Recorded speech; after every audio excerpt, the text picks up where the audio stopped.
Chapter 60. Falling was like being free. Without a thought in his head, Pip whistled through the air, his arms and legs outstretched, and everything felt good. The only problem was landing. He would have been happy to carry on falling forever, but the ground soon reared up behind him. The breath was knocked out of his body. He lay there stunned, unable to move, wondering whether he might be dead. No, he definitely was alive. If he'd been dead, all the different parts of his body wouldn't be hurting so much, nor would he have been able to hear the shouts and footsteps of the men who were coming to kill him. Time to go. Quick, he told himself. Quick, quick, move, move, or I really will be dead. He rolled over and forced himself to his feet. His legs moaned in protest. Tomorrow, his skin would be covered in bruises. If he was still here tomorrow. Here they came, the three killers. Pip hobbled in the opposite direction. Gaining speed with every step, he darted across the pit and hauled himself to the stage. The men were just behind him.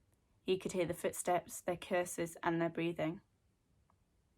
In the centre of the stage, Pip turned his face to opponents.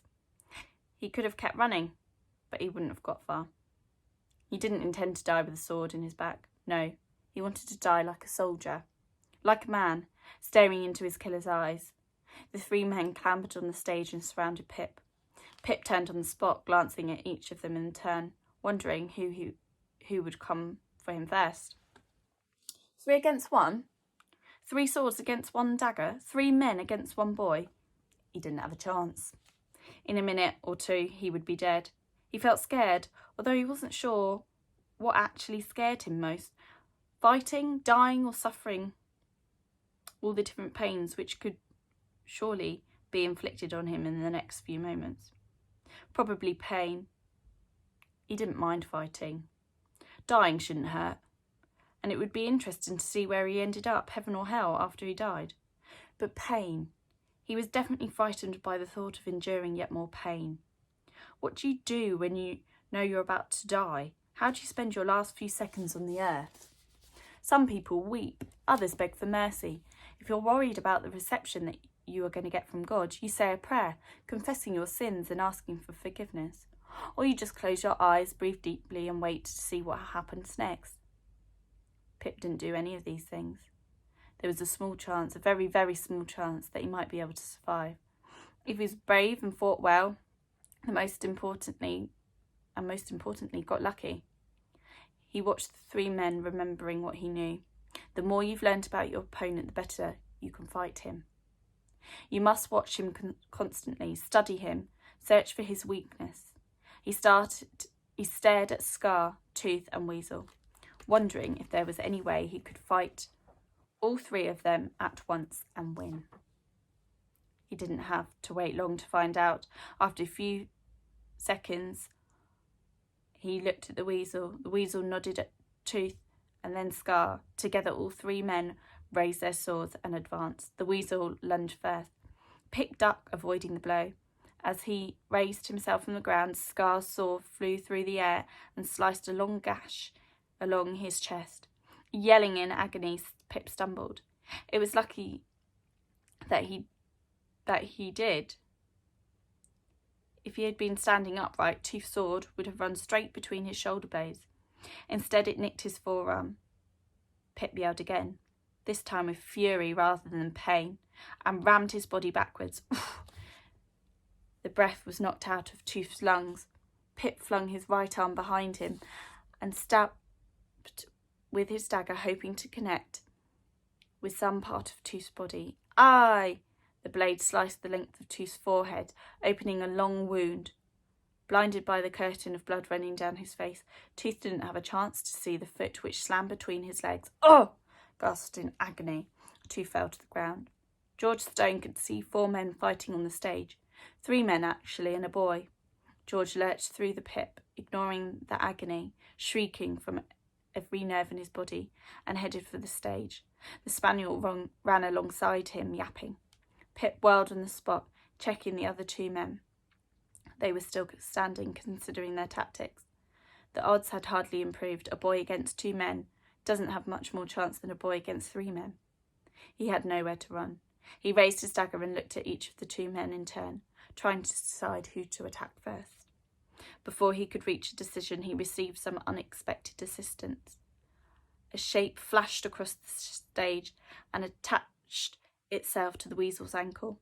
The weasel sprang into the air, shaking his foot and howling in agony. The spaniel might have been small, with shaggy fur and droopy ears, but she had a full set of sharp teeth. This was better. 1 against 1. Pip charged at Scar. Scar watched him coming. A kid with a knife against a man with a sword? No contest. Scar grinned, lifted his sword and stepped forward for the kill. Tooth rolled across the stage, roaring with fury. The pain was appalling. The humiliation was even worse. He wasn't going to be defeated by a boy. Not him, no chance. He rolled over once more and put his hands flat on the stage. He was just about to push himself upright when George Stone fell on top of him. Tooth was pinned to the stage, unable to move. He yelled, "Gruff! Or I'll rip your—" But we'll never know what was going to be ripped, because that was the last words he ever spoke. He groaned quietly, then slumped on the stage with a knife wedged in his heart. Shaking his leg backwards and forwards, the weasel dislodged the spaniel. As she whirled around, her mouth open, coming back for a second attempt, he delivered a vicious kick in her middle. With a shocked yelp, the spaniel flew through the air, bounced twice on the wooden boards, rolled over and came to rest at the edge of the stage. The weasel lifted his sword and turned around. The smile had faded from his face. This wasn't funny anymore. Now he just wanted to kill the boy as quickly as possible. Scar knew exactly what he was doing. An experienced fighter like himself would never be outwitted by a kid. He stood his ground. As Pip ran towards him at the last possible moment, just before Pip reached him, he lunged with his sword. Pip chose exactly the same moment to shimmer sideways, dodging past the blade. Scar slashed the air again and Pip dodged the other way. Holding his sword with both hands, Scar chopped the air like an axeman swiping at a big old tree. This tree moved. Pip dropped to the floor. The sword whistled over his head. Pip jumped forward, thrusting with all his strength, buried his father's dagger in the middle of Scar's belly. "Oh," said Scar. He blinked and dropped his sword. Pip pulled the dagger out of Scar's stomach and turned around. He didn't see Scar going to the ground. Both hands clasped around his middle, trying to dam the stream of blood. He hardly even heard the low, desperate moan that seeped from Scar's mouth. He had forgotten Scar already. All his attention was focused on the only man still standing. They stared at one another. Pip had just killed a man, but he didn't think about that. Later, if he was still alive, he would worry about being a murderer and what that meant to him. For now, he only had enough space in his mind for one idea: how to fight the weasel. A boy against a man, a knife against a sword, the odds certainly weren't even. But 1 against 1 is always better than 1 against 3. Pip felt more confident. Maybe he'd survive. He raised himself to a full height and stepped forward. He had practiced for the moment over and over again, standing in the heart of the woods, conjuring up opponents, watching them emerge from the trees, walk into the clearing and take up their position opposite him. Just as he had always imagined. He was armed with his father's knife. He advanced, waving his dagger through the air, ready to put his training to good use. Pip and the weasel exchanged a few blows, the knife clashing against the sword, nothing serious, just enough to try one another out, and then, without any warning, the weasel darted forward and lunged at full length. His sword dug into Pip's thigh.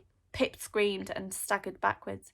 He couldn't believe how much his leg hurt, but he didn't have time to think about that. Already the weasel was attacking again, this time hacking rather than lunging, digging his sword into Pip's shoulder. Pip screamed again, louder, then looked down at his body. Blood was leaking onto the stage. He lifted his head and saw the weasel advancing on him. What could he do? How could he save himself? He raised his right hand, hoping his knife might offer some protection, but it didn't. The weasel's sword flashed through the air, left to right, and left again, each blow clashing against Pip's dagger, and then more, left to right, left again. The last blow sent a jaggering pain along the entire length of Pip's arm, from his wrist to his elbow, and he dropped his knife. The blade clattered on the floorboards. Before Pip had a chance to pick it up again, the weasel was advancing on him, chopping and cutting and covering Pip's arms and legs with nicks and bruises, forcing Pip backwards further and further away from the knife. None of Pip's rehearsals had prepared him for this. He didn't know what to do. Without a weapon, he could only try to avoid being stabbed. Darting to one side, then another, he retreated with every step, leaving a trail of scarlet spots on the wooden boards, until he tripped over his own feet, fell over, and sprawled helplessly on the stage. The weasel allowed himself a quick smile. With 2 swift paces, he was standing above Pip. There was no hurry, no need to take chances.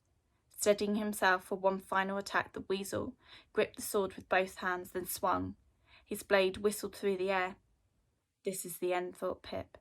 This is what it means to die. At that moment, a figure leapt across the stage and flung himself in front of the weasel's sword.